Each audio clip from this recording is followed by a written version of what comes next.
আজকে আমাদের main point of attraction ভুটানের পচু নদীর ওপরে সাসপেনশন ব্রিজ।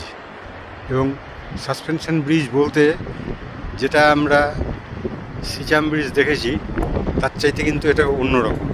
এটা হাঁটাচলা করতে গেলে কিন্তু দুলছে রীতিমতো, এবং প্রচণ্ড হাওয়া, বহমান নদী, খুব সুন্দর পরিবেশ, ভালো লাগছে।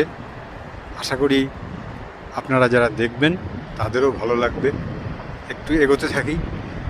এইখানে এই পরিবেশে এরকম ভিডিও না করলে পরে ভালোই লাগবে না। চলতে থাকুন আমার এই ভিডিওর সাথে সাথে আপনারাও।